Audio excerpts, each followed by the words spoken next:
आइए दोस्तों, आज की सेशन को आगाज करते हैं, शुरुआत करते हैं। हमारी जिम्मेदारी है कि आपके बोर्ड एग्जाम में इतिहास जैसे सब्जेक्ट के प्रश्नों को एकदम लड़ाने की जिक्र हो।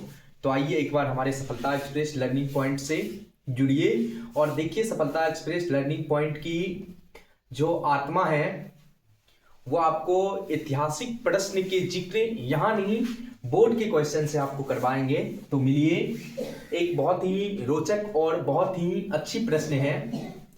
इन प्रश्नों को मैं जहां तक सोच पाता हूं मैं आपको बहुत अच्छी तरीका से बताऊंगा और जहां तक मेरी सोचने की कैपेसिटी है, मैं जहां तक सोच पाता हूं आपको वहां तक इन प्रश्नों को डिलीवर करूंगा। आप बहुत ही इस प्रश्नों के बहुत ही अच्छे तरीका से समझ पाएंगे। एक प्रश्न है मेजनी, जो यूरोप में राष्ट्रवादी चलन में जिन्होंने यूरोप में राष्ट्रवादी भावनाओं को समझने और आगे बढ़ाने में ये व्यक्तित्व का बहुत ही महत्वपूर्ण योगदान है। मेजनी के बारे में जितना कहा जाए उतना इतिहास में बहुत कम है। आइए मैं आपको 10th क्लास के व्यू से मेजनी के आत्मकथाओं के बारे में कुछ बताते हैं। आइए, कहा जाता है मेजनी, तो ऐतिहासिक प्रश्न में मेजनी कौन था? मेजनी कौन था? ये प्रश्न आपको इतिहास के प्रश्न है। ये आपके 10th क्लास 2026 बोर्ड के लिए बहुत ही इंपॉर्टेंट प्रश्न है। इन प्रश्नों को आप सीखिए, बहुत ही अच्छे तरीका से आप सीख पाएंगे।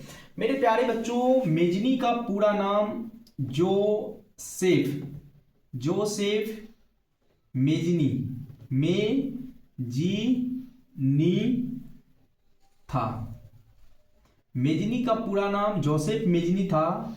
मेजनी का जन्म मेरे प्यारे बच्चों 1805 ईस्वी को हुआ था। मेजनी का जन्म 1805 ईस्वी में जनेवा में हुआ था। और मेजनी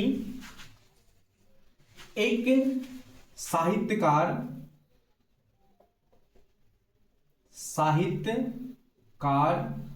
और गणतांत्रिक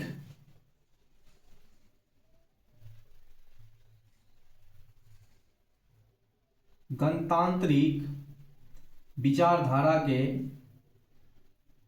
लोग थे और साथ ही साथ योग्य सेनापति था।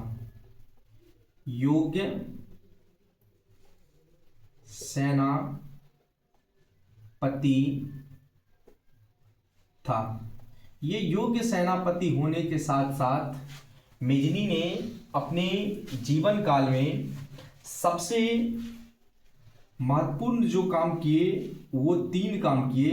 इन्होंने कार्बोनरी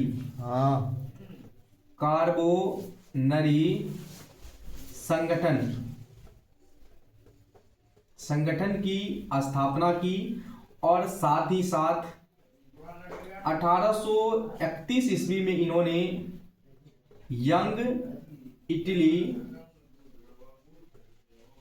नामक संस्था तथा 1834 ईस्वी में इन्होंने यंग यूरोप नामक संस्था की स्थापना की और इटली के एकीकरण के मसीहा और पैगंबर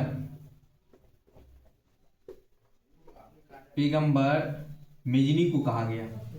मेरे प्यारे बच्चों, मेजनी का पूरा नाम जोसेफ मेजनी था। मेजनी का जन्म 1805 ईस्वी में जनेवा में हुआ था। मेजनी एक